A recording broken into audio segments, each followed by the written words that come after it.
Okay, let's just see what this looks like.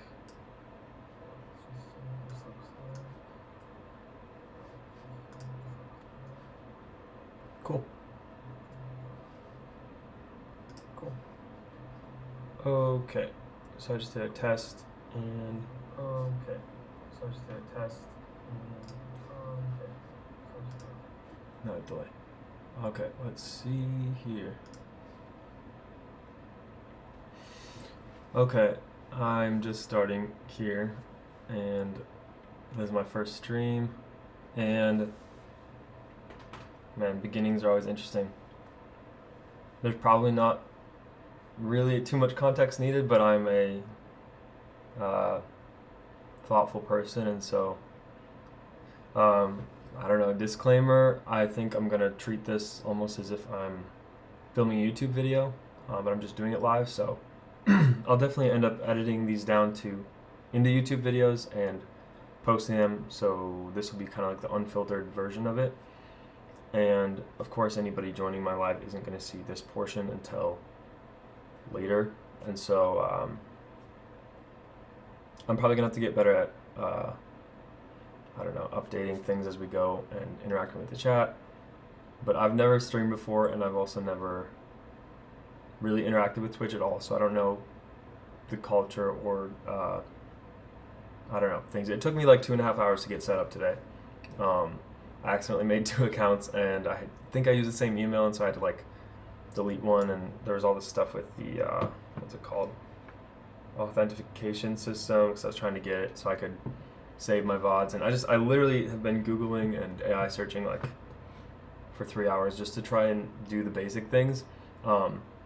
So kudos to everybody that has ever done this. I feel like being new to Twitch, I would have thought it was really easy to set up and just start. And I guess maybe if I would have used my phone, but I was like really trying to do it all professional. So yeah, I don't know. It took longer, but we're here. I see I have a viewer. My name's Jaden, and actually my viewer might be me. I'm not sure. Let me leave Twitch on browser just to make sure that I'm not my only viewer. Essentially, I'm getting started streaming for the first time, and I'm just going to kind of lay out everything I want to talk about, probably what this stream is going to be about. I guess I was going to say what this channel is going to be about, because like I said, I'm going to be editing this and putting it into YouTube. Yeah, so I'll just kind of start out. My name's Jaden. I'm 26. And I think that we live in a really interesting time in the world. I feel like there's a lot of confusion as to what we're all supposed to be doing, especially like people my age, because I think millennials, like people before us, they kind of get it. They're like, I've been in the world, I've worked, I've played, I've loved, I've lost. I kind of know how this thing goes, and social media and the internet being this big a part of our lives is a new factor, but I don't really think they view it as like, it could still be a defining factor, but just not like a groundbreaking, earth-shattering, have to change your identity type of factor, because they're just out doing what they're doing, but online. And I think people that are like beneath us in age, like let's say 20-year-olds right now, they kind of grew up online a lot more, and it's really easy for them to adapt and to be a part of. Okay, I think I have a friend who I recognize. Don't get my stream shut down like first thing. I think that a lot of people beneath us in age kind of have been on social media for long enough that they tend to just kind of adopt it as naturally, like without really having to think too hard about it, because it's something that has been around long enough and has had enough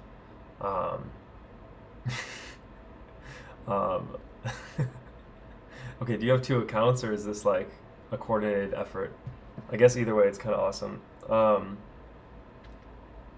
Yeah, so wait, let me enter the chat, and where's the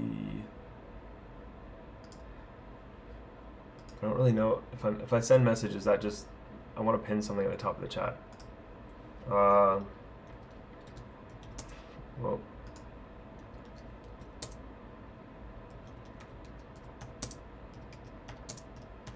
okay.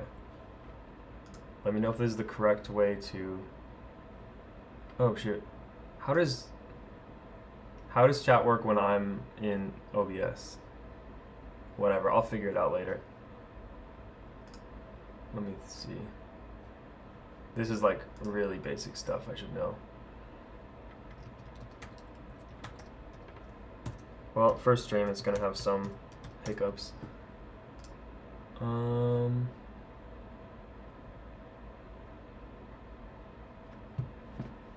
Let's see.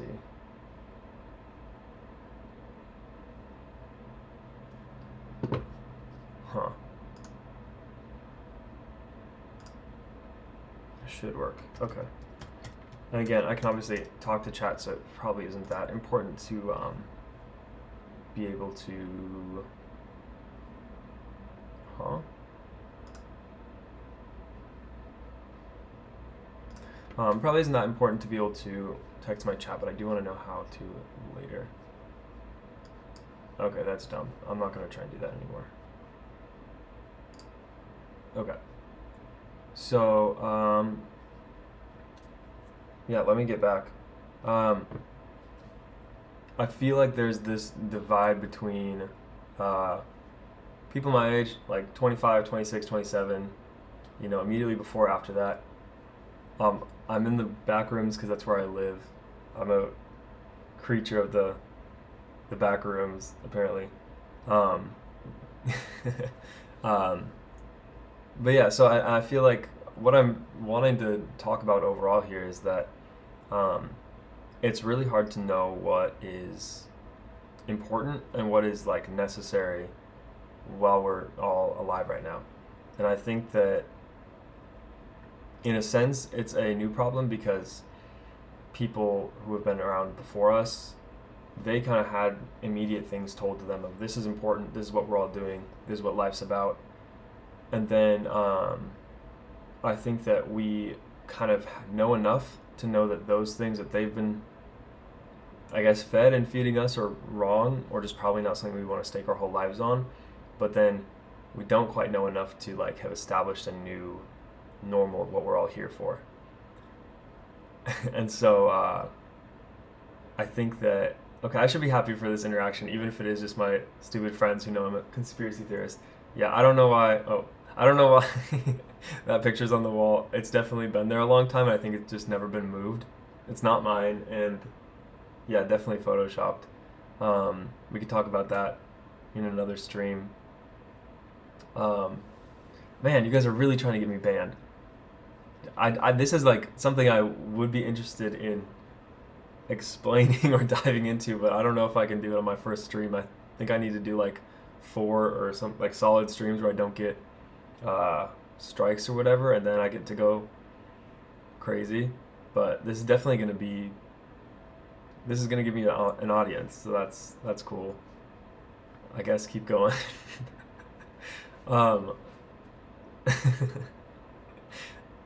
Honestly, if you want to stream with me, we'll just have to set that up because I'd be more than happy to talk about this stuff with you. You got more facts than I do.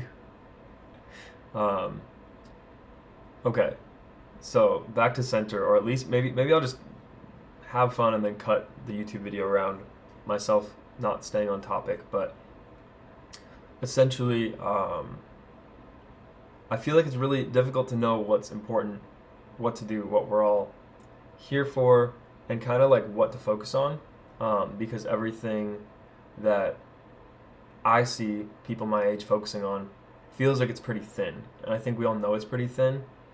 And I know that in general, it's really important for people's lives to know what they're staking their life on and what they're building towards. And I think that we all want satisfaction. We all want to live, you know, good lives. And I think that it's not something that should be difficult. We should be able to like be handed down wisdom from our elders, our ancestors, our parents, whoever, um, institutions, like they should know some of what's going on. And I think what we're finding out recently is everybody that we're supposed to trust seems to be hiding and obfuscating what it is that we previously would have trusted them for. And so I think that for me, what I want to do with streaming, okay, maybe this isn't, no, one of these is definitely my friend, but if you're a rando and you don't know me and this is immediately what we got into, then that's kind of awesome. Yeah, anyways, okay. I'm just going to keep going. I feel like the more that you guys chat, probably the more viewers I'll get. Okay. Who am I? Who is you? Yeah, true. But okay, how do I have one viewer and two people in the chat? Am I like stupid or is that like impossible? Low cortisol guy. USSR. Man, do I have to start a World War II stream right off the bat? I like could have sworn this is literally just one of my friends. Okay, if you can make different names and chat from the same, then it's just got to be that because I have one viewer and three people talking, and it seems to be like the same conversation. Unless I genuinely just don't understand Twitch. But I could have sworn this is my friend. Okay, I'm not gonna say his name, but if it's you, like, say something in the chat that will like tip me off. Otherwise, I'm gonna like actually engage as if this is a real first viewer. Okay. Oh, nice. Okay, well, that's actually a good tip off. Okay. um. Okay, that's what I thought. You were like the first person to comment. I feel like that has to be. Do you have multiple accounts, or is it like? Do you have a posse? Man, I guess I was gonna say that. Man, I'm getting off track, but I feel like Twitch and streaming in general is like a lot more of like a long form, stream for like 4 hours type thing. So maybe I'm just trying to like condense it so it's a tight YouTube video, but I can do that later, so I really don't need to worry about it. So let's see.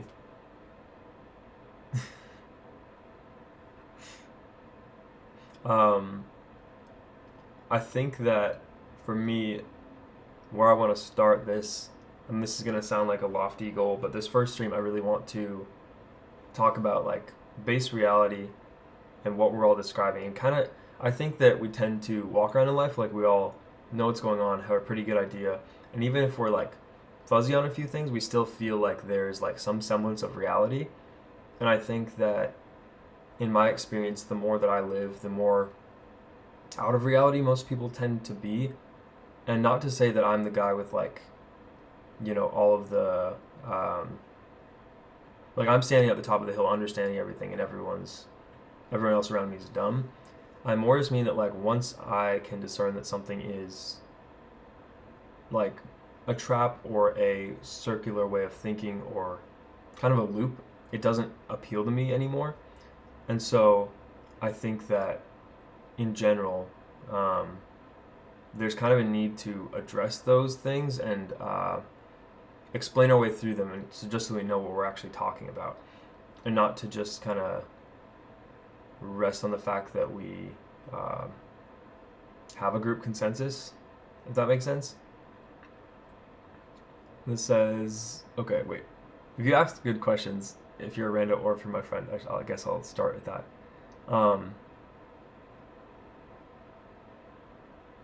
Do you think work sets us free? That's an interesting place to start in terms of setting base reality. I think that there's two ways to answer that. I think that the short way to say it, and I can explain them both, but work both enslaves us, and then doing the work or doing what we really feel that we were made to do, or you could say even like doing what we would do if we weren't forced into anything, that's kind of what sets us free.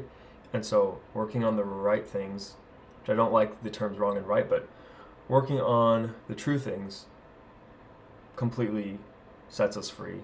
Working on, honestly, anything else really tends to trap us. I don't think that humans are inherently evil. I think that humans inherently have to struggle past whatever evil's been done to them and whatever evil has shown up in their body because of, genetics, birth defects, honestly, even past trauma through your generations. And so there is an inherent aspect to how evil approaches all of us, but I don't think that in general humans at their core have something that's like preloaded and attached to them that's evil. Does that make sense? I would say that it would be really interesting to get into the topic of work as like a node to dive into base reality, or I could set up the concept of base reality first and start kind of pulling levers, and we could get into that later. And I'm good either way.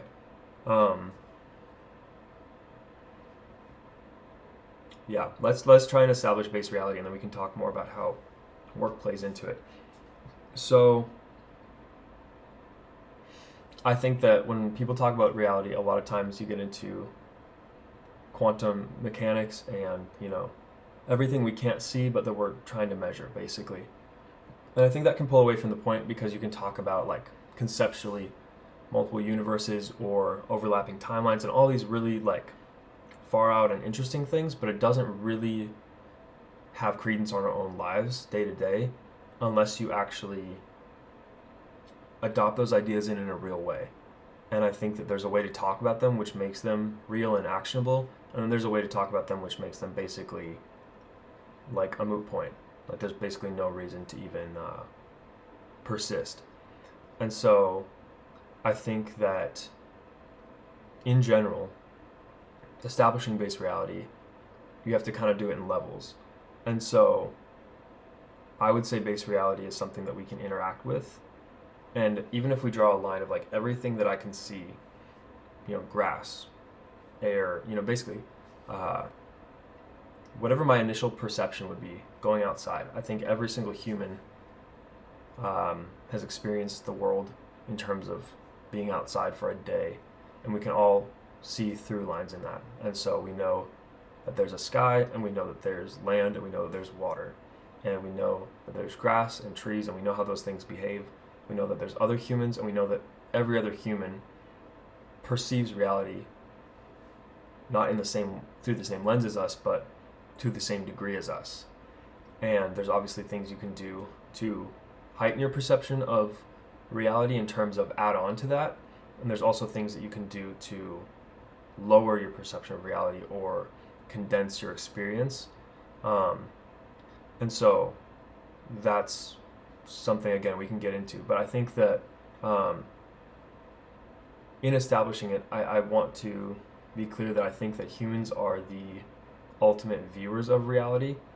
And in general, our perception stacked on top of each other is kind of the history of reality.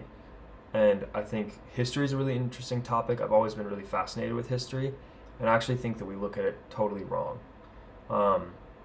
There's a lot of cool ways to piece together what we think happened, what we think we've come from and through. And I think that in general, the most interesting and probably most true way to look at history is what can we actually see and what do we actually have evidence for. And I think that if you remove everything you've ever learned in school, you pretty much come away with this idea that history, no matter how convoluted the story is, definitely charts a line. And it doesn't look like the narrative that most of us are taught in school. And it doesn't look like this short, easy story where there's good guys and bad guys, and there's nations who rise up and fall and change. I think that a lot of the narratives that we get have to do with the way that people who control the school systems want us to act and behave, and what they want us to expect going forward. So if there's been a war every 200 years or every 50 years that you tell people historically that's what we keep doing to ourselves, then when they start another war that won't really be something that we clock as out of the ordinary.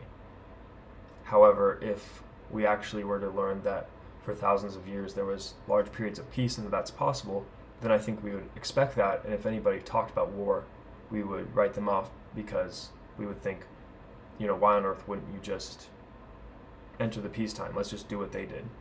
And I think that in general, to try and basically look at history from an actually accurate perspective,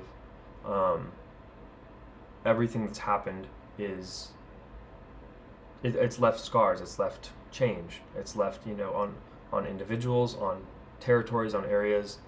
There's architecture, and there's a lot of proof of what's happened, but you have to look at the proof. You can't just look at the story that's been told.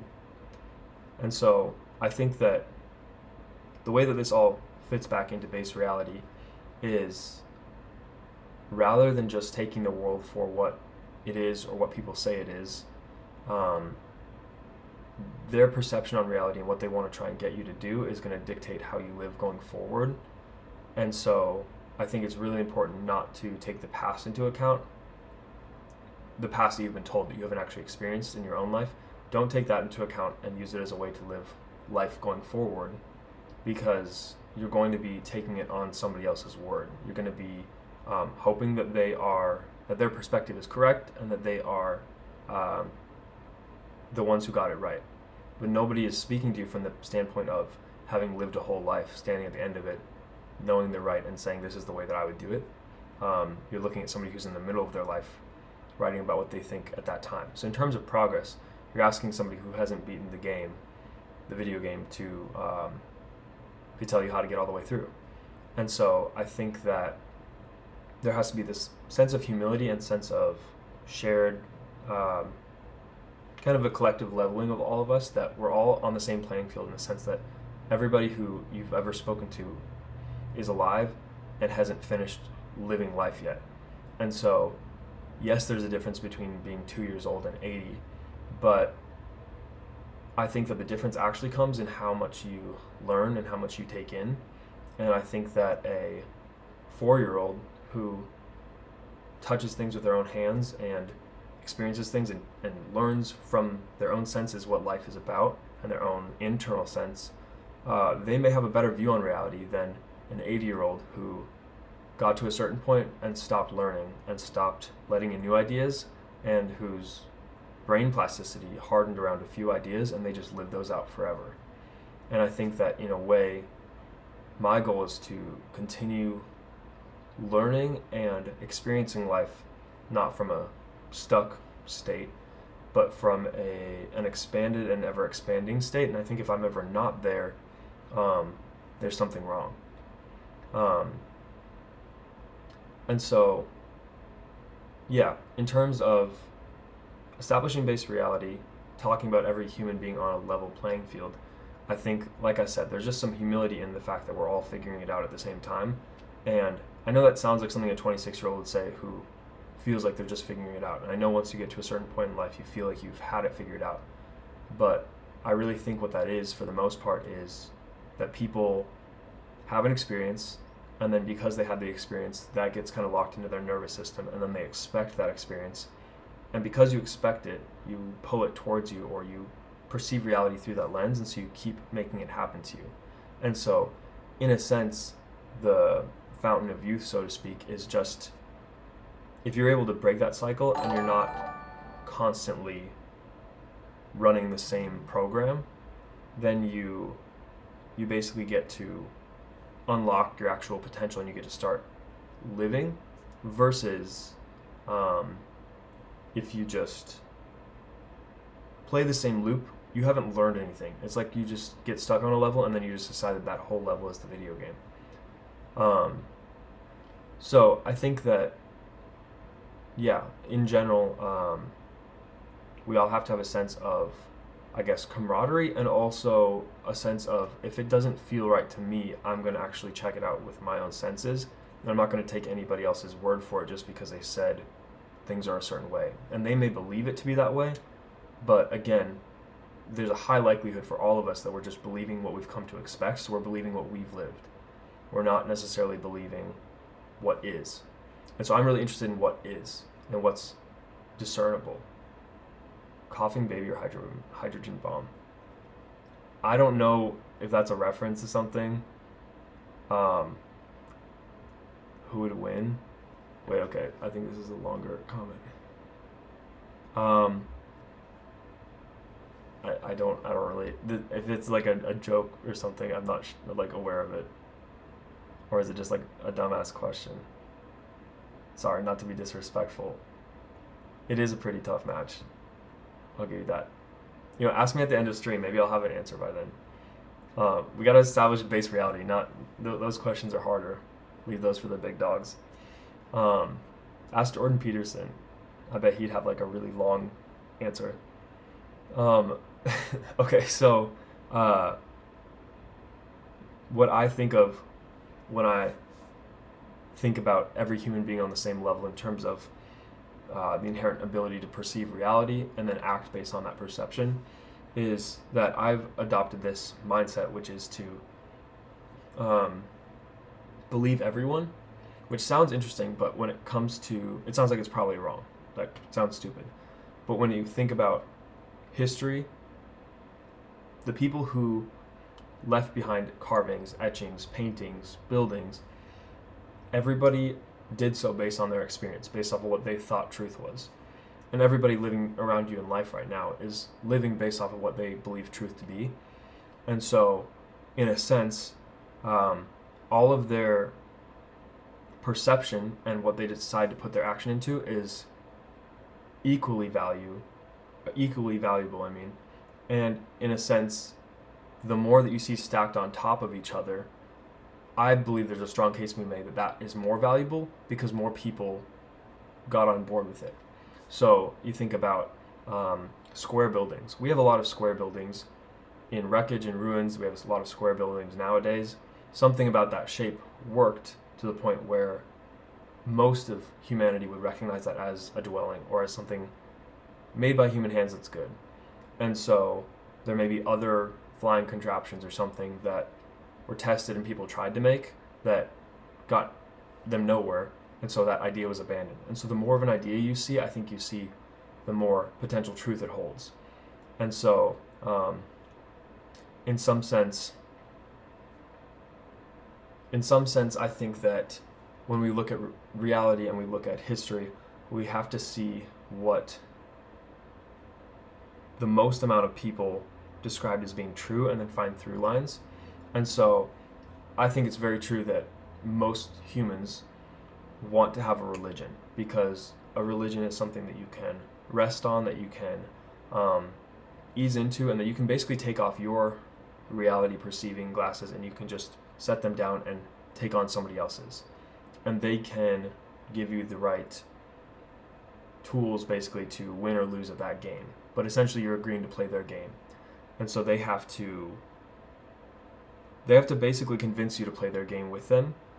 And I was going to say it at the very end, but I think it's leading to this point already that my take on reality is that we're all just a bunch of kids who are playing in a sandbox and we're trying to decide which game to play. And I think that when you look throughout history, people have gotten on board with some pretty serious games that we can look at and say, you really shouldn't have been playing that. Everybody involved got hurt or lost, or it didn't really turn out that well for anybody. And I think that if we decide that the world is a kind of closed down system with finite resources that there isn't enough of, and we all have to get on teams and battle it out and try and make our team win or be in the lead or have a squeeze on the resources, then we're just going to be playing this game of perpetual who's on top and what is the best team you can join.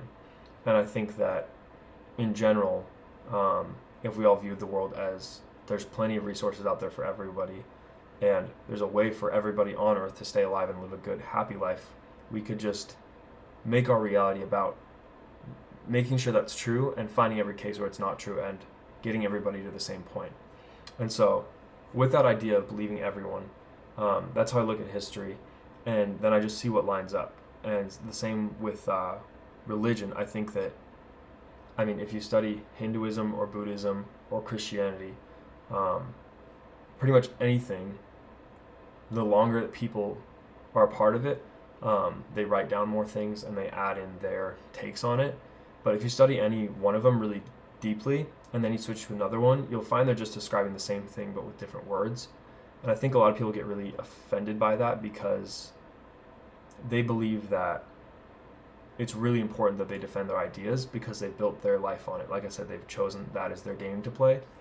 And like I said, when you choose somebody else's game to play that wasn't yours, you end up giving them the power to condemn you to hell or raise you up to heaven, but you leave it in somebody else's control. Even if it's like you found a book and a bunch of stuff was written in it and you never knew the author and you don't know when it was written, it was just passed to you, and it is kind of a finite, like locked in example of a way to live, you could use that and you could decide to either adopt the tenets in it and by the owner of the book do it right and live a good life, or you could choose to think it's all nonsense and throw the book away. But I think that just assuming because it arrived in your hands and because it's a way to be doesn't mean it's the way to be.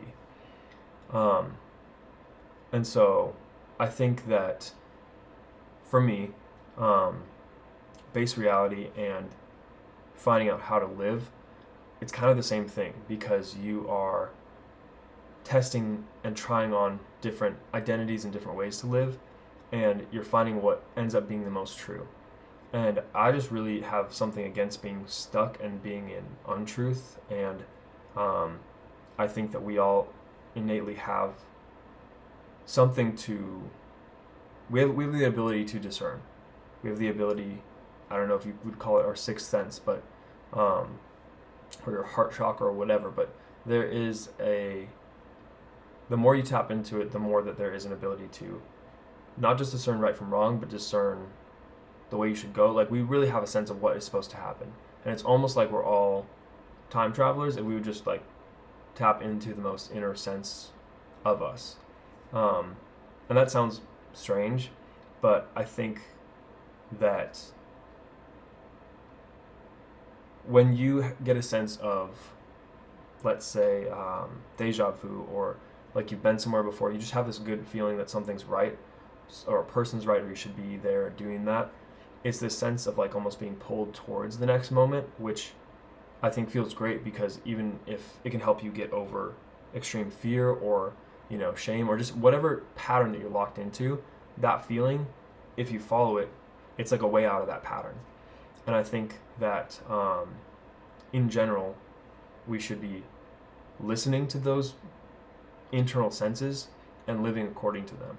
And I think that what you do see throughout history, people of every race, religion, culture, ethnicity, is that the people who really lived amazing lives by their own standards, who felt happy and proud of what they'd accomplished by the end of their lives because they did things their own way, I think that they tend to speak on having listened to those internal senses very often. And I think that the less you listen to that and the more that you just give it up to chance or give it up to other people or even take in all the, you know, quote unquote wisdom in the room, I think that that is pretty much, that's a really direct way to get to the lowest levels of living. And so,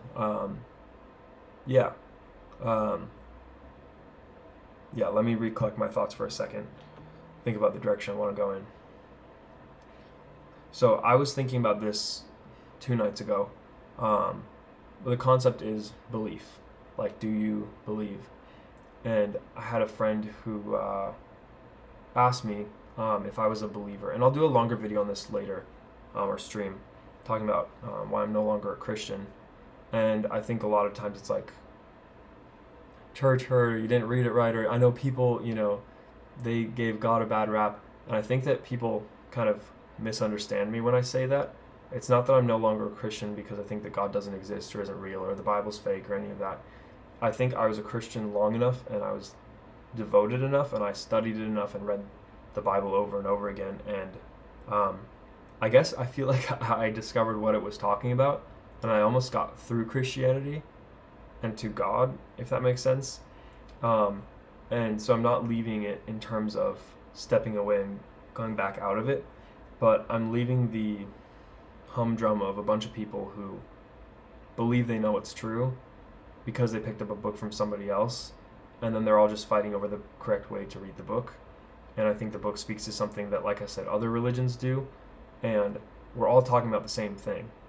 The way I see it is we're all under the same sunrise and sunset. And if you only were awake during the middle of the day, you would walk outside and you would look up at the sun and you would say, oh, it's always, yellow or bright white, whatever. That's the way the sun behaves. That is the sun, And if you only ever saw the sun close to the time that it goes down, you would say, well, actually the way that the sun behaves is it's always low in the horizon and it always makes the sky pink and purple, sometimes other colors. And if you were somebody who only was awake at night, you would say the sun doesn't exist, it's not real. And I think that this is a good way to think about reality in terms of there's all of those options during the day. There's all those ways to manage and to view your relationship with the sun, but it exists in all of those areas, and it even departs for a time at night, and that doesn't mean that it's not real when it is around, but you have to take in every single person's experience of it to understand how the whole thing behaves. And so, in case it was lost on anybody, if the sun is a stand-in for God, if we're just looking at him at a certain point of day or looking at what we think God is through a certain lens, then we're only going to be able to perceive certain things about the nature of God or the nature of nature itself, the nature of reality. And so I think it's really important to view it from every angle and at every time, if that makes sense. And so back to the story about belief, I think that what my friend was getting at is do you still believe? Do you believe in the Bible? Do you believe in going to church? All these tenets that made up my life, and it was kind of the first paradigm for reality that I was ever introduced to, the first way to live. Before that you're just living and you're just existing, and then once you find out about Adam and Eve and sin and the garden, now there's all these things of everything I experience in life gets filtered through. Is it good? Is it evil? Is it sin? Is it righteousness? Am I going to heaven or hell? And it creates this binary, and it's not the only binary out there. There's a lot of binaries. In fact, I think there's 9 levels of consciousness, and so I can do a stream about those, but it's basically what point of view do you view reality through? Are you just viewing your own experiences? Are you viewing your own experiences as a viewer? Are you viewing your own experiences through how other people could be perceiving it, other individuals, other groups? Are you experiencing, are you viewing reality through other groups' experiences tracked throughout time? Are you looking at the whole world at once? There's all these different levels of conscious awareness where it's like, as a kid, you're not aware. You're just living. You feel hot, cold, whatever. That's what your reality is. Then you become aware that you're experiencing those, and you can change them, and so you go into another state of consciousness. It's almost like playing a third person versus first person view. And there's basically up to at least 9 that we can discern levels to view reality, yourself, and others. And so, to me, viewing reality through the highest level, or stepping back and viewing the world from the furthest step back, is really important, because it's the most aware that I can be, or the most taking in of the whole. I'm somebody who I won't start a project until I know what we're doing and why we're doing it. And I think what has made me really, downtrodden in life is that a lot of times once you start asking the question of what are we doing and why, you kind of end up getting faulty answers, and the more that you go into anything, kind of the worse the answers get. And so you either have to choose to push through the cognitive dissonance and basically arrive at no answers. Eventually you do arrive at answers, and that's what I've gotten to, and that's why I feel like I'm living differently. But for a long time you have to basically either take their word for it or take your own sense that their word isn't correct, isn't the full thing. So I've just continually stepped back from life and from reality back to the point where I feel like I can actually see. And so I think that I'll also do a stream talking about my childhood, my upbringing, my life story. It'll probably be a pretty long stream because there's both vectors. There's the actual life events that have happened to me and how I got through them, and what I did to, I don't know, change and adapt and grow. And then there's also how I felt about life and kind of the spiritual aspect to feeling very unstable and uncertain and finding new ways to live. And essentially, I felt like I leaned all my weight on every new idea that I found, and they kept breaking underneath me. And I think if you let yourself fall all the way down, you kind of hit base reality. And rather than trying to get back up and trying to, I don't know, decide to view reality from a lesser lens, like I'm just an American, or I'm just a Christian, or I'm just a man, I think that the more that you can almost like crawl around on the ground and feel out base reality for yourself, it's a very humble state to be, but it's very much true. And so, yeah, let's see. I am open to doing like comments and questions, but right now the chat is like I think they're in their own conversations, so I'll just let them like continue doing that. If anybody does have questions on what I'm speaking on, feel free to drop them. But you guys keep going. What is your early life? I want to do like a full comprehensive stream on that. So, I mean, I can give you like I don't know, bullet points, but I don't really think it has to do with the greater story I'm trying to tell at this moment. On Wikipedia, I was a child model, so honestly, if I would have done better, I probably would have gotten scouted by Epstein or something. But I didn't do that well in a lot of the auditions for like movies and tapes and stuff. I was mostly just in print modeling and Target, and I think like Heinz ketchup, and like my brother's in like a Best Buy commercial. I did a commercial for Canon when I was like 7 for the cameras, but I didn't do any other like TV media stuff. It was all just in magazines. So there's a tidbit on my early life, but like I said, I'll get into it more in a bigger stream, or a separate stream that'll have to be really long. I don't know how long I'll be able to talk tonight. I think, well, I'll talk till I can. So, establishing base reality, establishing the way that we can perceive the world, and then finding out what to actually do with that perception. I think that's important. I think it's vital. And I think we're kind of not doing anything else, really, unless we're doing that. And I think we can kid ourselves into thinking that we are making leaps and bounds, or that we're growing, or that we're adapting, or all these things. And a lot of times we're just adapting further into a system. And so we're, it's like if you played Monopoly and you became a better and better Monopoly player, but you mistook that for thinking that you were living a better and better life just because you were good at Monopoly. And you may find that then you try and play another game with different rules and you're horrible at that game. And essentially, I feel like we've all been handed a game from a young age to learn. And we learn that game, and then we learn branches of that game, and we branch out into other games. But we usually stay away from games that don't make sense to us, because the ones that we started with give us a certain set of principles and ideas that we tend to hold as basic truth, and we use that as our concept of base reality. And so let's say if you only played chess, you would understand checkers, you would understand, maybe even Chinese checkers, and there would be like some sense of this is what real games are.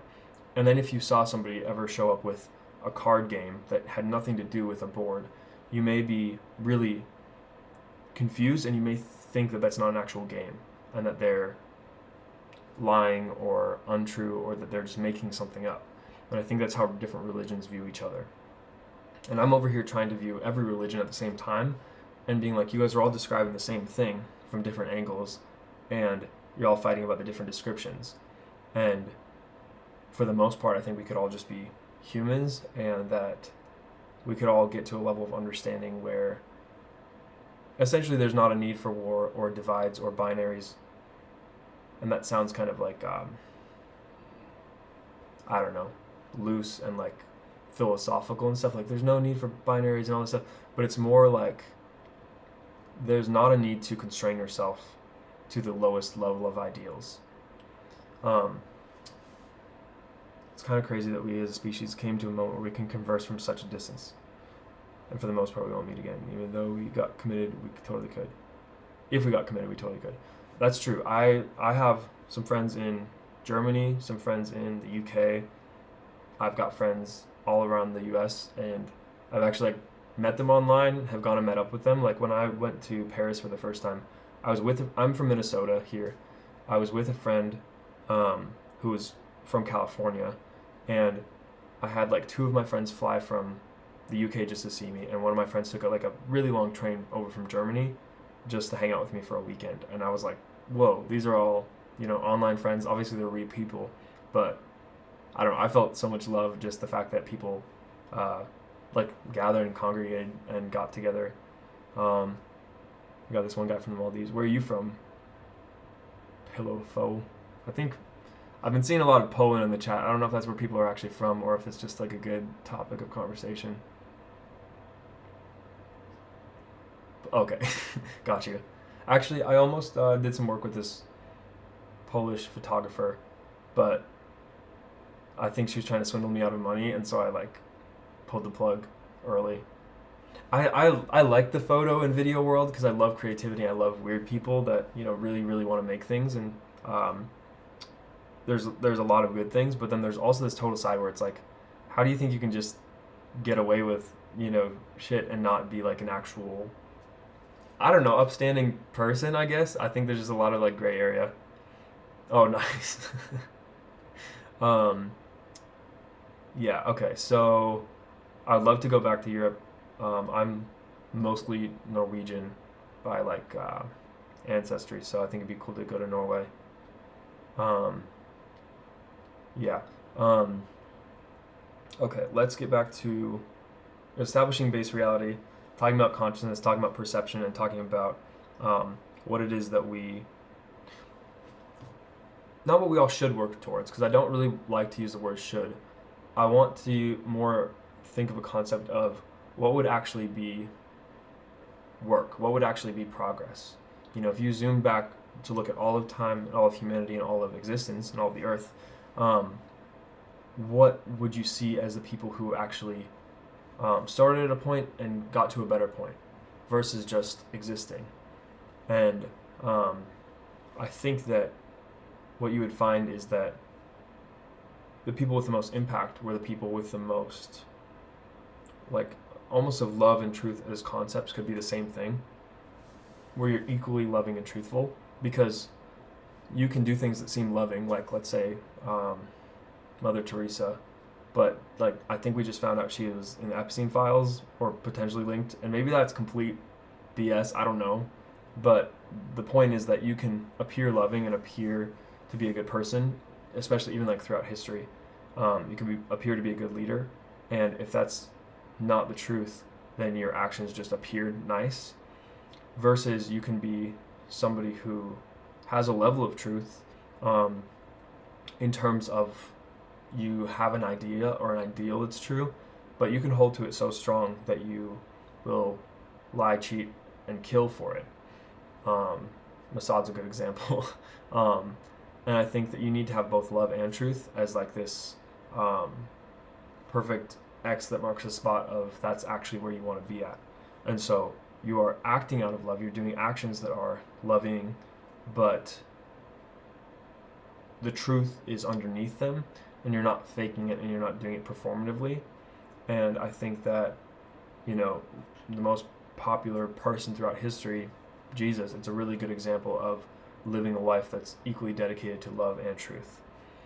And so for me, I want to live a life like that.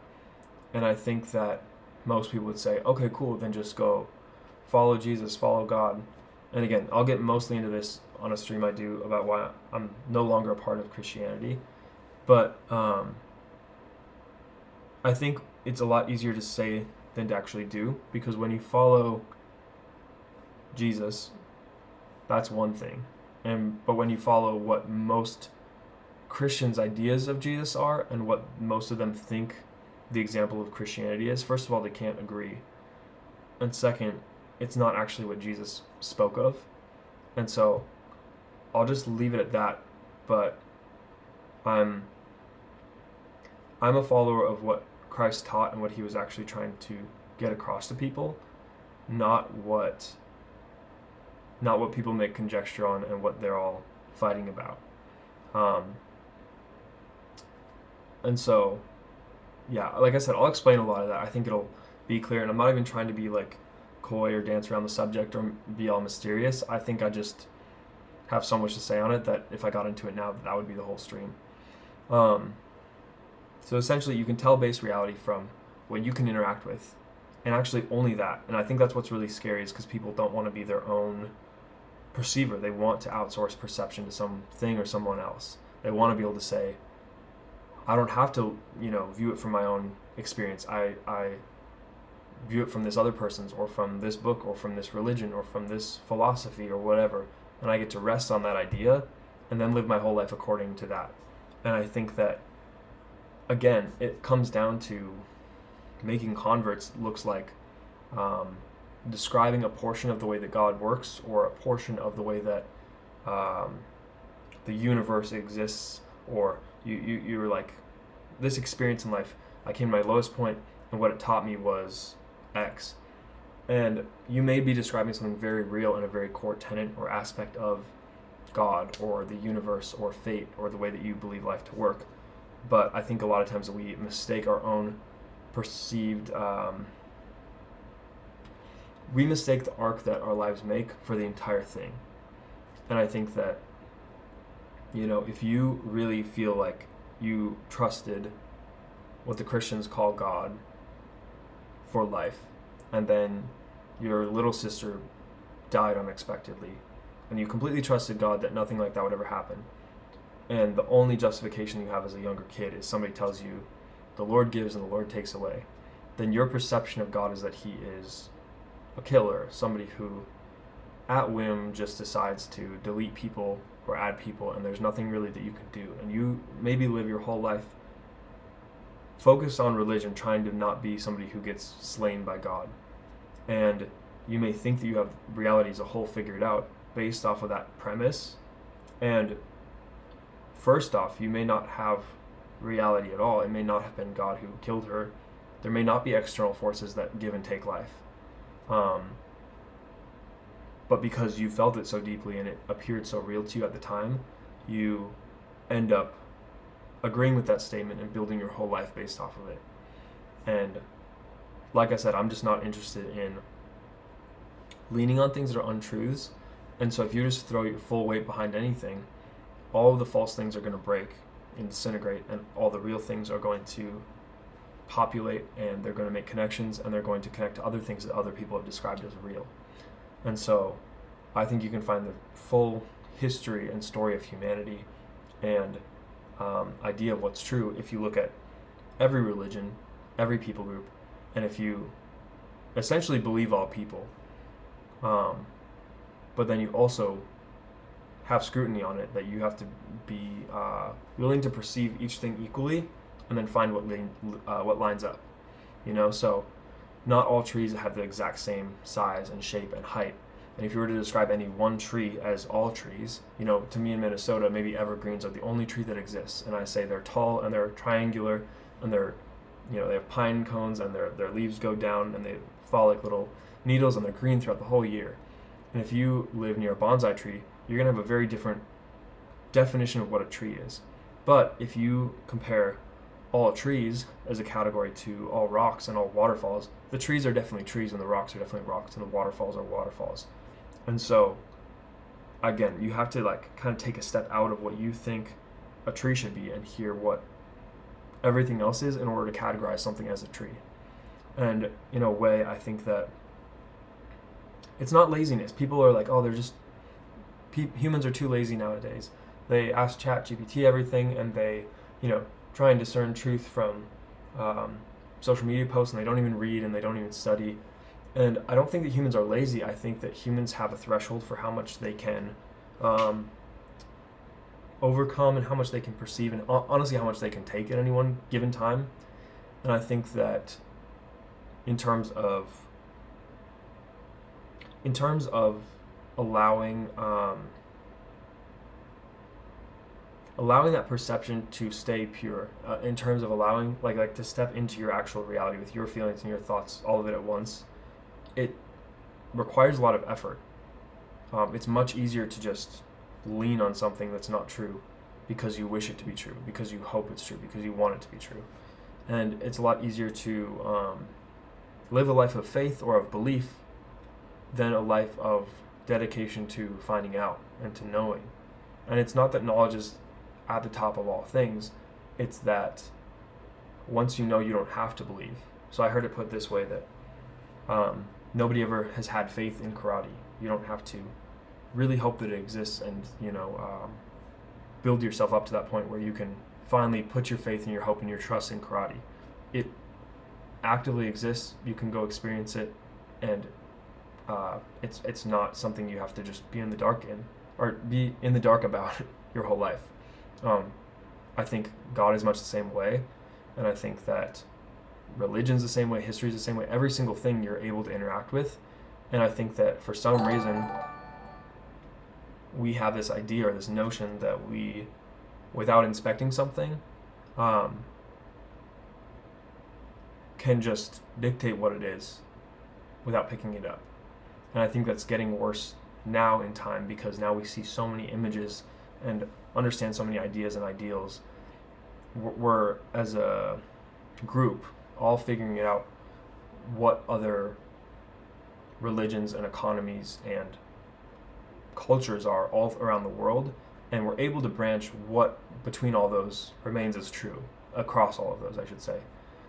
But at the same time, there's more ideas than ever to get lost into, and there's more to hold at once. And if you were to ask me, I would say that the whole history of humanity is sort of trying to get every human on Earth up through all 9 levels of consciousness, which again sounds very like woo-woo in the Aquarian age and all this stuff, but I more mean like, if everybody is in wandering tribes in the desert and we all have sticks and stones as our weapons, and we perceive our reality and then we perceive our tribe and they look like us because they're our family members or people from the same region as us, then another tribe comes along and to us they look like aliens. And we can do anything that we want to them because our tribe matters. Their tribe is separate and we don't really understand their tribe.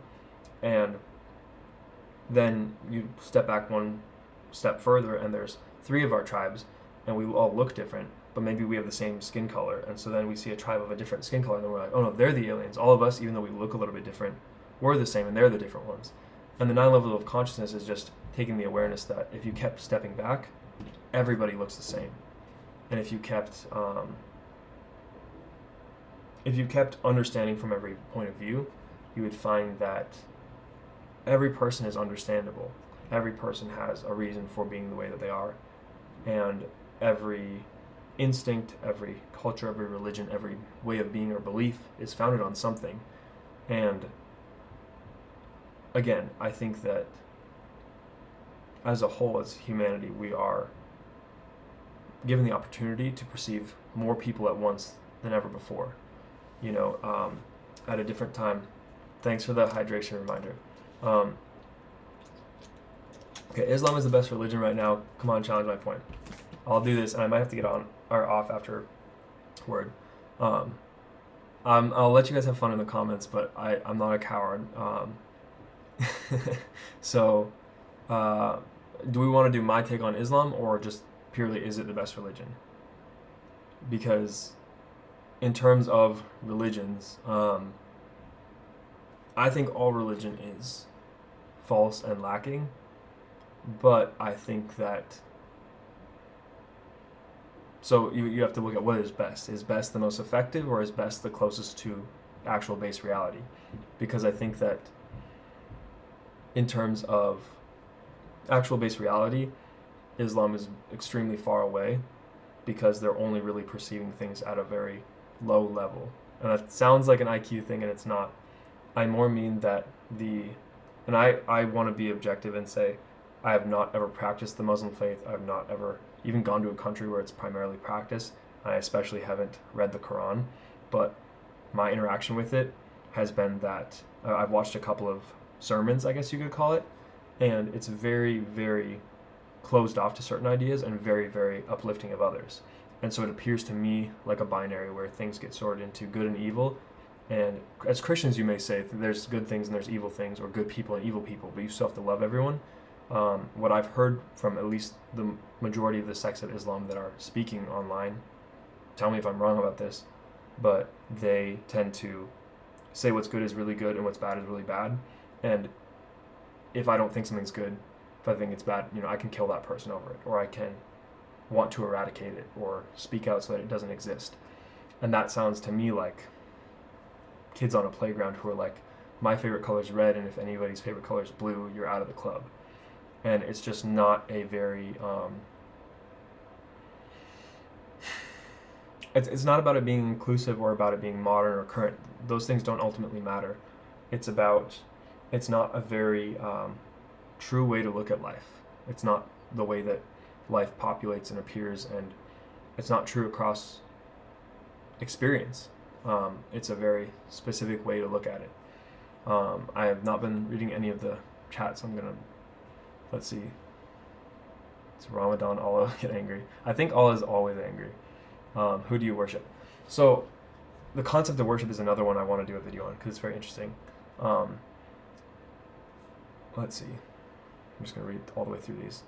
I've never met a Muslim that killed for Islam. That's because they blow themselves up, right? Can't meet them after they've already done it. I'm kidding.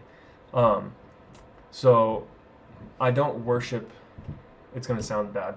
Or not bad, but it's going to sound anti-God. I think that the idea of worship, the idea of bowing down and of,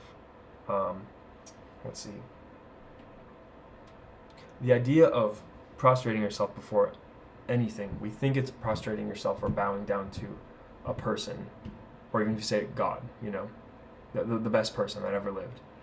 I think that the idea of that really comes with this notion that our ultimate base good is servitude. And I would say our base good is service, but when you get into it, service for others is service for yourself also. The best thing I can do for myself is to serve others. And I think that when you think it's just servitude, the best thing I can do for myself, even if it hurts me, is to do something for others. And I think that truly good things are as good for everybody involved. And so I think that in general, it sounds funny, but if you read the Bible, even Jesus said, "Don't call me good teacher."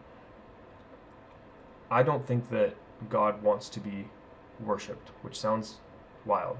I'll have to defend that statement and make it make sense. But I think that to worship somebody, or like to be worshipped, is to kind of subjugate somebody underneath you. I think that we are all humans on the same level, and that God wants us all to be whole and one and in unity. And so I think that any level of subjugation takes us further from the point of what God created. He didn't make leveled things, he made a unified thing. And so essentially, I don't worship anybody, but in the same breath, I want to say that every single thing in life teaches me, and every single thing in life, the true things, I've come to moments of complete, revelation, where it's like, I all of a sudden understand something, it hits me all at once, and I realize how dumb I am, or I've been, and how much greater this certain ideal or experience or thing that I've learned from, how much it had to teach me. And there's a sense or an aspect of that which is worship, because it's recognizing your own kind of faultiness. And again, I heard somebody say, well, no, actually I don't need to get into other people's quotes. You're worshiping your own ego in a way. So that's an interesting concept. I've thought about that before, I think everybody's view of God is in a sense themselves, because everybody has a different idea of God. And even if you say, oh, that thing that you're talking about, I'm talking about that too, or even God from the Bible, I think everybody, if you actually ask them, would give you a different answer as to what stands out to them as God, even within that. And the way that you know that is because they all live their life slightly differently. For some people, God in the Bible wants you to love your neighbor and, go to church, and he's fine if you have a cigarette every once in a while. And other people, for them, God is like, no, that's totally off limits. And essentially, when you hear people talk about God, they'll mention him as basically the best person that they have ever known or could ever imagine of. All of their ideas of people being at their best all into one. And they only want to worship their idea of what the best possible person is. And so if God is to them wealthy and a king and wise, and what they will seek to be wealthy and a king and wise. And I think that every religion, whatever it is that they're worshiping, is what they project themselves on and they want to be or become. And so it sets them on a life path towards becoming something. And even if multiple people decide to be the same thing and to see who can get there, it still is like a created idea. And I think that if there's anything that's God, I know Professor Zhang on YouTube, he talks about the monad, the idea of all consciousness and all everything that you could possibly know in the universe. If you collapse it into one thing, that could be the monad, or that could be God, because it would take however many lifetimes to figure out every single piece of information in existence. If you just collected all information, God's either the holder of all that information or it's all the information itself. And so I think that if there's something to worship or to give your identity to want to become, it would be service to that. It would be service to learning all that you can within a short human life time span that gets you closer to understanding things from God's standpoint, things from all the energy and information in the universe. If you're standing from that perspective, you would be God. And I think that we are given a short time to kind of play test and test run how close we can get to God, or how close we can get to everything. And I guess this whole thing is that a lot of people stop short. A lot of people find a certain piece of it and then stay walking around that piece, and they build their lives on it. So yeah, take a shot every time you say the word God. Yeah, true, bro. That's what I was going to say. So the reason it's not your own ego is, so your ego is, you could say your human nature or like your animal nature, which is just, again, it's base level consciousness. So it's that first person perspective. So your ego is dealing in terms of, I'm hungry, I'm horny, I'm hot, I'm cold, I'm experiencing these things, so I'm going to react. And then once you've built up a layer over that, it's like, whenever I'm threatened, then I feel cold, or whatever those earlier base feelings are.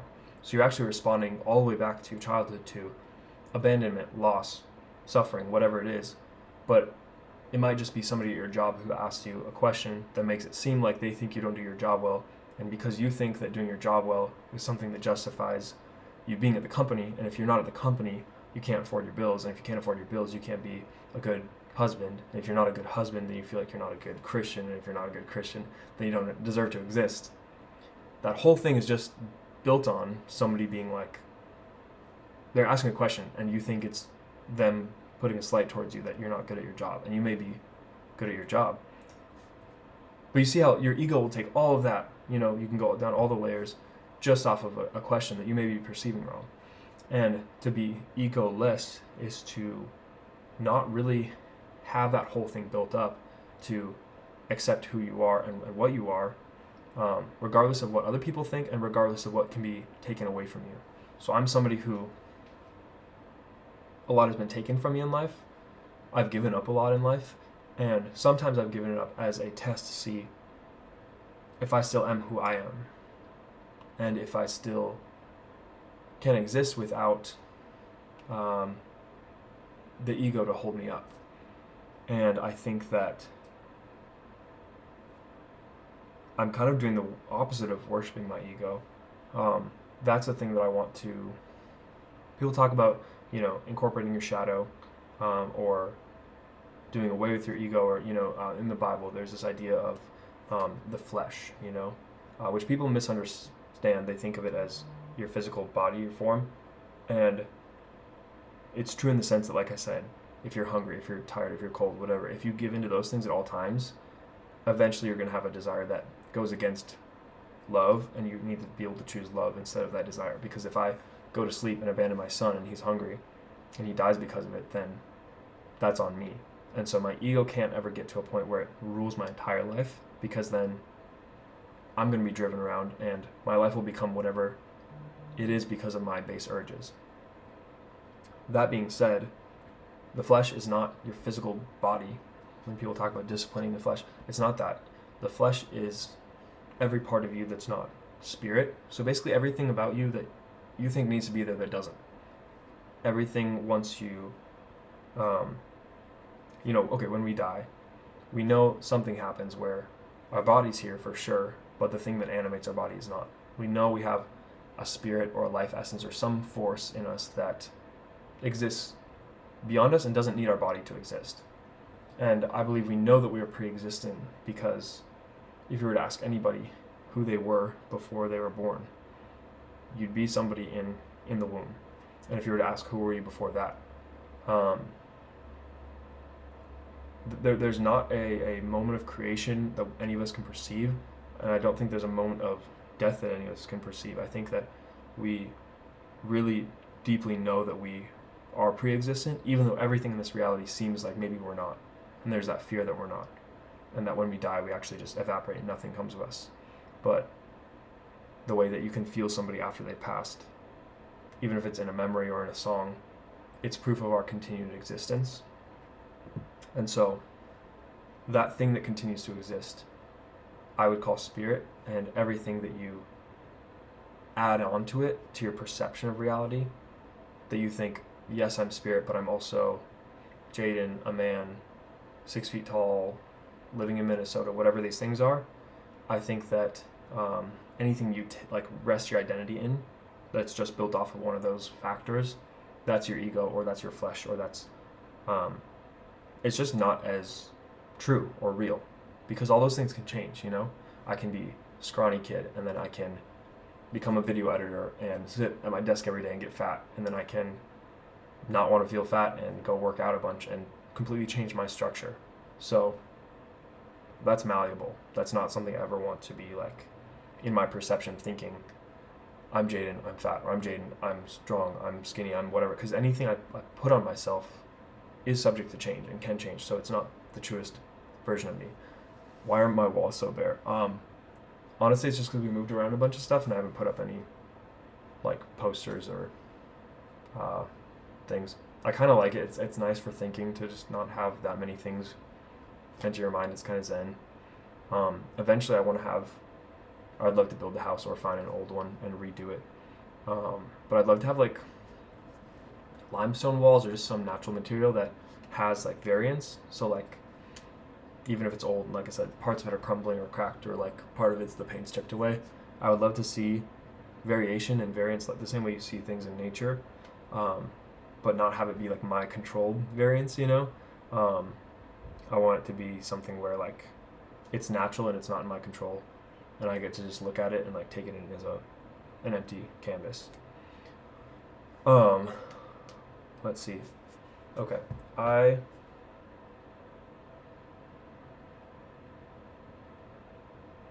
think I have at least 30 more minutes that I could stream for today. So I want to continue on the concept of base reality, but I want to think back if there's any directions that deserve more attention. What does the Bible have to do with the Torah or the Quran? I'm reading up 10 comments, but that one caught my eye. So, the Torah is the first 5 books of the Bible.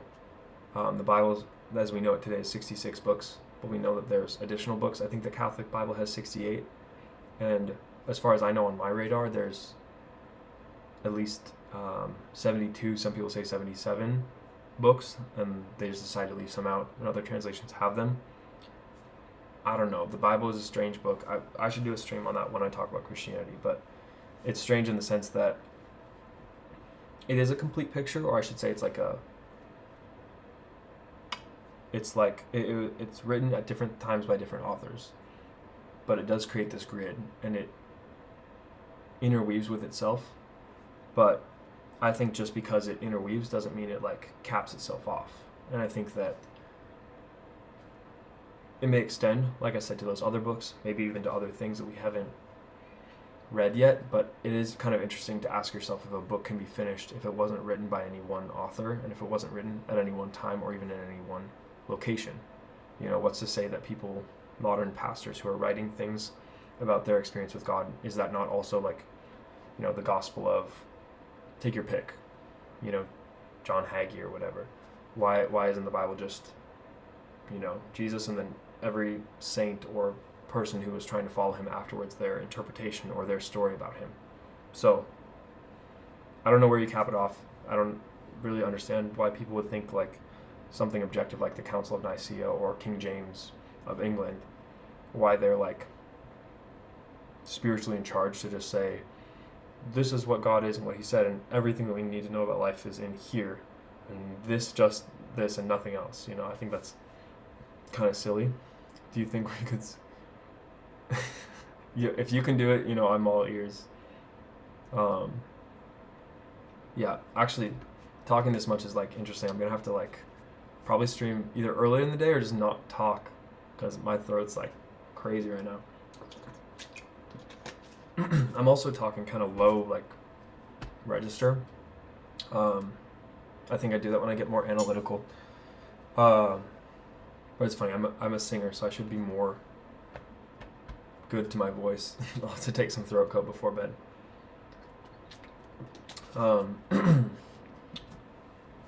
Let's see. Yeah, there's a lot of things I could talk about, but I'm excited to add them into different streams. I really think that there's so much to life, and there's so much clarity to be found, and that when you live clear, it's the best feeling ever. And I think that every time that you take another layer off yourself to where you can just be, it's basically like returning to being a child. And I think that being like childlikeness and not necessarily being childish, but not like being who you were before you were introduced to any idea that harmed you, is the closest that you can get to base reality, humanity. And I think that for me, every time that I learn something, it is a return, and it's a return to myself, and it's a return to childhood and to feeling, and I think we can't really call it learning if it doesn't return us to ourselves. If I learn, quote unquote learn, that that's just not the way the world works, or that's just, you're not cut out for this, or you needed a college degree, or you don't have enough money, or you're not this, or you're not that. Everything that we learn, if it doesn't return us to ourselves, it's not actually something we've learned. It's because it's not true. It's not base reality. It's something that somebody else is trying to push onto our perception to control us. And you see people throughout life, when they're pushed like that, when they're taught, or when they're made to learn something that they believe isn't true, they will spend all of their time and all of their effort, all of their energy in overcoming and leaping beyond that ideal or idea. They'll prove that it's not true. And that's why, parents, they mess up their kids so much when they put an identity onto them that's false, or that's, they say words to them that break down their soul, and then that kid may spend their whole life just trying to prove that that's not true. And I think that there's a lot to be said for essentially allowing people to be while you teach them what they need to know. But I think there's a lot less to know than we think there is. I think that there's a lot less to be gained from school, because the truth is, life is a school. We've all heard the stories of people who were on the streets at 13 in Chicago, and they learned street smarts, and they learned how to start a business, and they learned how to multiply and to spread things, and how to make relationships. And sometimes they become mayors of cities, and sometimes they become astronauts or whatever it is, physicists. Sometimes they join the army. Humans figure out what they need to know in order to live their life, even if you take everything away from them, or they had a third grade reading level, or whatever it is, because you actually learn through interaction. And my take is that every kid should just interact with what they like and what they love, and that there's very little that they actually need to learn beyond what they want to learn. If you love snowboarding, so you're out snowboarding all day, and you kind of miss a bunch of high school, but you become an Olympic snowboarder, you really didn't need to know the math and the geometry. And yes, you'll have to learn some reading, writing, language so that you can communicate. But you'll find out what you need to learn, and the way that you might need to learn to communicate to be in interviews is not something that they're going to be able to teach you in school. And so there's not this primer or this standard or this way that if we're all taught, it's going to be good for all of us. What school is, it's teaching us what we all need to know to fit within the society that we're growing up in. But that is kind of predicating our whole development on the idea that that society should exist and stand and last, forever, into perpetuity. And I don't think there's any society that has come onto the earth yet that I perceive or know of that was so good that whatever they did, we should just keep doing. I think that everything is subject to change, and everything is, it needs to be changeable. And if whatever parts of it aren't up to task or aren't good for people, humans will come around and they will change it to prove that it can be better. I have read a little bit of Freud, and I'm obviously very familiar with, I guess, the concepts he's known for. But if you have any specific insight to share or something that counters something I'm having to say and I can learn from it, please drop something. So I think that school is basically pretty meaningless and pretty pointless. I was homeschooled, and I wanted to learn a lot about everything. And I went to school for a couple of years, but I was way ahead just because I was more interested in the subjects than. Bro, I don't think I have a chat without getting auto monitor. Oh, really? I don't think. Is that something I can turn on or off? I don't have moderators, and I don't think I turned any auto mod on. I literally set up Twitch today. Oh, you can't type it in the chat. I see. Okay, you're saying you can't say the specifics. I mean, if you want to try and word it a certain way, you can. Yeah.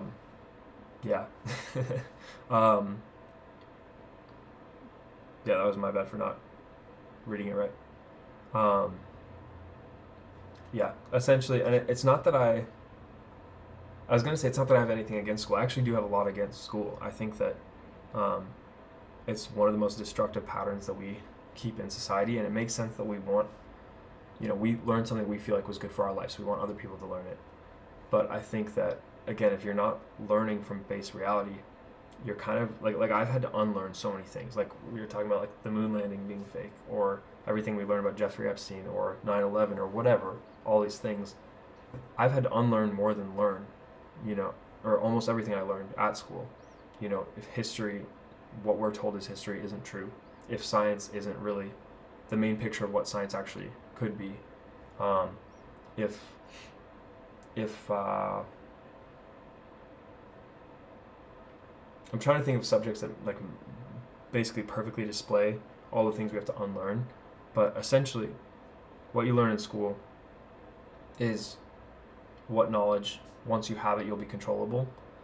And so whether it's giving you a half truth or a partial idea of truth, so you think you have the whole thing, then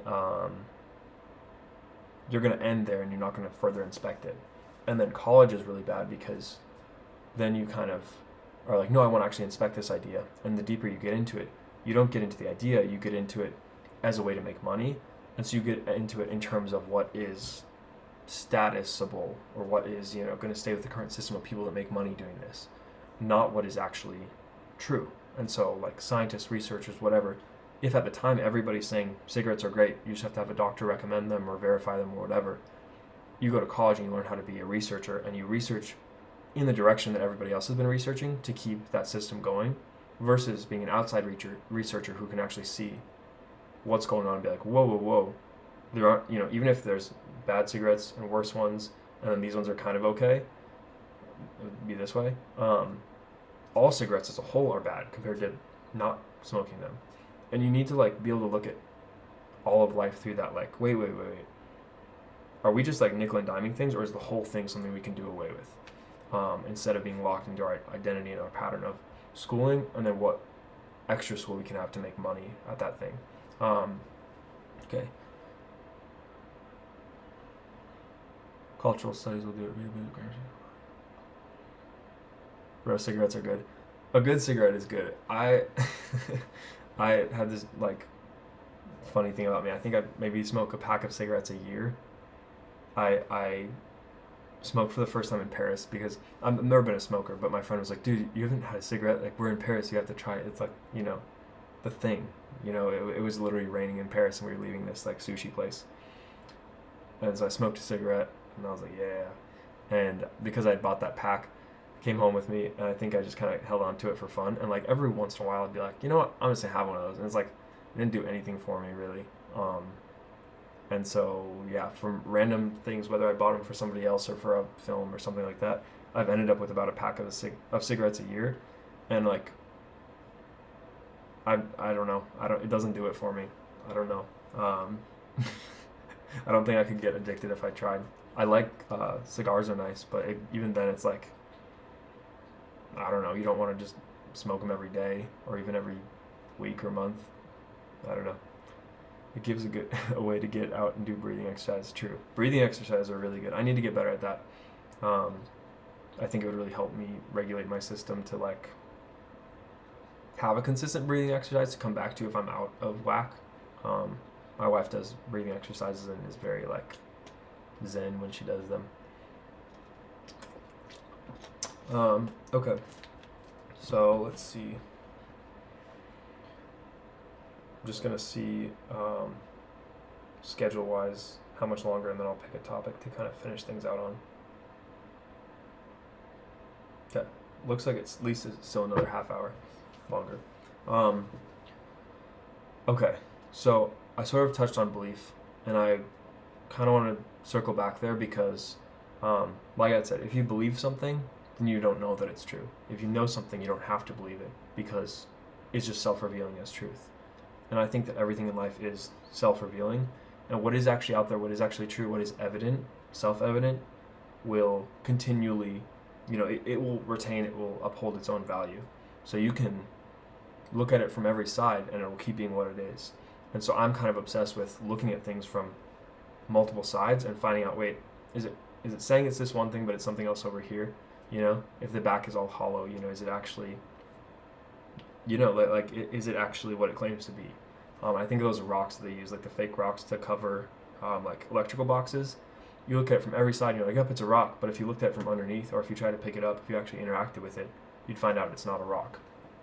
And that's basically what I'm trying to say about a lot of things, but about school systems, about religion. The more you get around them and you actually interact with them, you find out, wait, this isn't really the full real thing. And I think especially with religion, what it usually is like, it's half of a rock, half of something real, with just the rest kind of painted on or added, I think that so much of what's considered to be true is true because a portion of it's true or an aspect of it's true, and then we kind of fill out the rest because we want something that's totally true, even like, movies do this where there'll be a really good concept for a movie or a really good scene, and the whole movie can be based around that really good concept, but if the writers don't fully take it to if you don't add aura or essence or like spirit, life into every portion of the movie, then you're just going to be riding off that one really good scene or that really good performance or, the good concept. And essentially you're making something that's like true or that's, it will hit you and you'll feel it. But if the whole thing isn't an experience that you can feel, then it's kind of a bunch of stuff propped up on something that's true.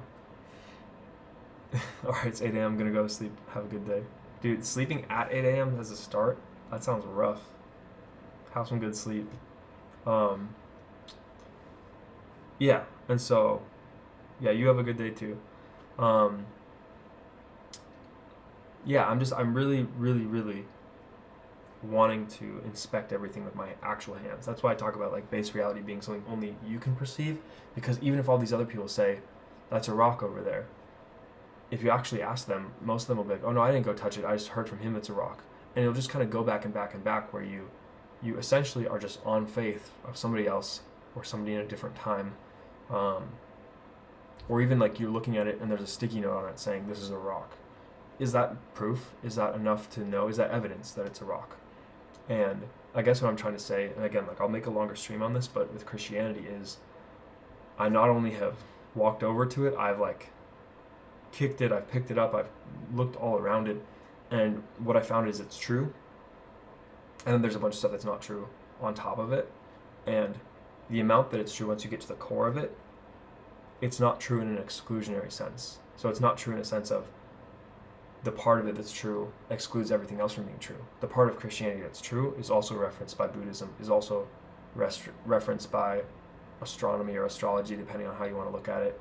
It's also referenced by nature. It's referenced in everything you can look at through a microscope. And when you look at any of those other things as themselves, the part that's true about them is also true about Christianity. And so it's like all of these self-referencing things, items, ideals, concepts, that to me is what forms base reality. There's this grid, there's a line that can stretch between them. If you connect the dots, they all connect to something else. And I'm just really upset and done with flimsy connection points and flimsy reckoning and ideating around things that aren't full points, aren't full topics.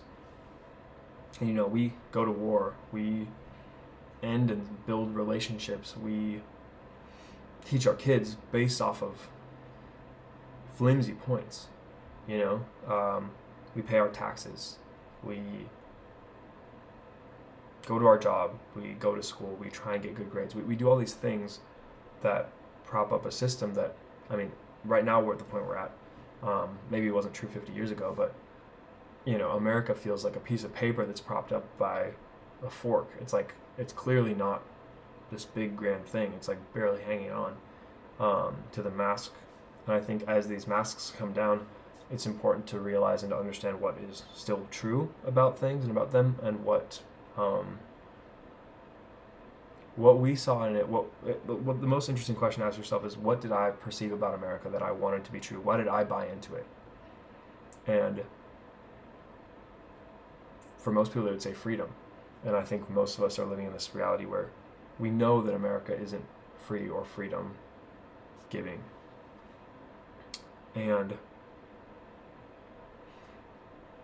it may be the freest country on earth yet, or freest country at this time. I don't really know that for sure, but I think that there would have to be a greater level of freedom than what we have now. Essentially, we didn't know how controlled we were. Now we know how controlled we are versus how free we thought we were. And that distance needs to be recognized. And we need to make, leaps and bounds to close that gap, or else people are going to abandon the idea of America, because it'll be so far in contrast to what we were all told it was. And that's the thing. You don't have to have the best society that's ever lived, but you have to not be in contrast with what you say you're doing. And that's the problem with major religions, with faith, with a business, like a lot of things. People will establish an idea that they can get other people to be on board with, and then they will expand and they will kind of get off course and further away from the initial idea. And once people see that the thing they bought in for isn't real and isn't the idea that's held, that's when they leave. That's when they drop. And that's when the life and the energy leaves it. That's when the money leaves it, because money is just energy, or standing for energy. And so once all the energy leaves your idea, you've lost the plot. You know that you've gotten away from the thing that created buy-in in the first place, that created resonance, is maybe a better word. And you got away from the truth of what people saw in it. So yeah, I'm getting tired, and my throat is getting raspy. So I want to end with the point that base reality is out there. It does exist, and it is perceivable, but you have to interact with it. You have to kind of fuck around, for lack of a better word, and like find out. You have to try it and view it from all angles, and do that with each thing that you perceive. It's very important that your perception remains your own, and that you don't give somebody else the honor of perceiving for you. And you want to be around other people who are also perceiving from their own reality. Because if you both perceive something to be true, and it's not a view somebody else gave you, but it's a view that you both hold from yourself, your inner sense, then that thing is most likely to be true. And if you're just in a groupthink or a system of being that regularly asks people to just set aside their own perceiving and their own brain and their own structure, like religion does, because it's asking you to go on faith. It's asking you to, please don't mess around with this. Just trust me, bro. And yeah, this whole thing, it's funny that it came down to like, trust me, bro, versus fuck around and find out. And finding out is always better than hoping. And yeah, I think the last thing I want to say is that I'm so interested in finding out everything that is actually going on in life and everything that's actually true. And I don't have ego around already having the answer. I really just want to find. And so as I go through this journey, as I stream, as I talk about these concepts, whatever challenges you guys bring to me, or whatever things, ideals that you want to bring up, I will listen to them, I will hold them in, and I will inspect them. I will use my own perception to view them, or I'll explain how I see that lining up with something else that works within base reality. And I'm an open place, at least at this point. I'm not going to moderate my chat. I don't know how to, but I also don't have any interest in controlling the flow of people. And I want anybody to be able to say what they have to say. And I don't know, I think good ideas win, not because they're good ideas, but because like there's a spark of truth. I think truth wins, reality wins, love wins, and all those things are one and the same. And so whatever fluff we put on them, whatever fake rules that we add in, you find out that those aren't really necessary. It's like you make a cake, and every time you make a cake, you make it different. At a certain point, you know when it's gotten away from, okay, this isn't cake anymore, this is something else. And I think that we need to be very confident that when we step back from something, we're not, like I felt a lot of shame for a long time about trying to view God from the outside, or trying to be like, okay, what if, let's paint a world, what if God didn't exist, or what if he wasn't the way that I always grew up hearing about it, whatever. I felt shame in even inspecting the idea of God.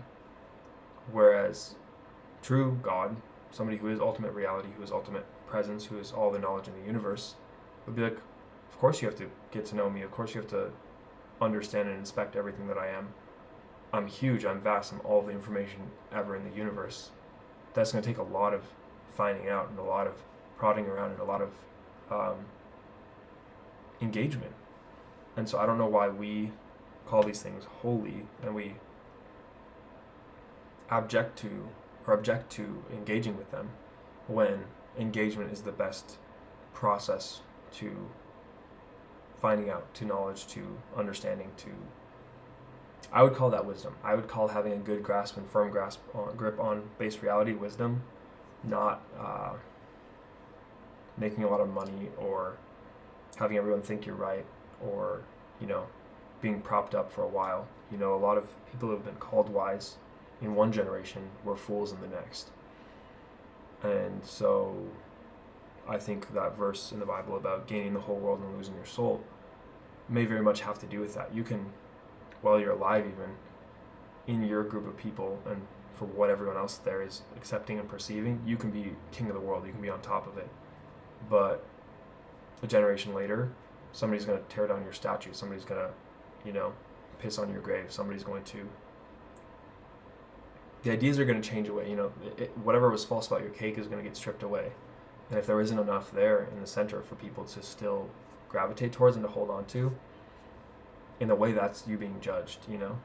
That's the cloud of witnesses, or the people that you can't even perceive yet. You know, they may not have even been born yet, but we're all judged by the people that are alive after us, and in how we interacted with the world, and what we stood for, and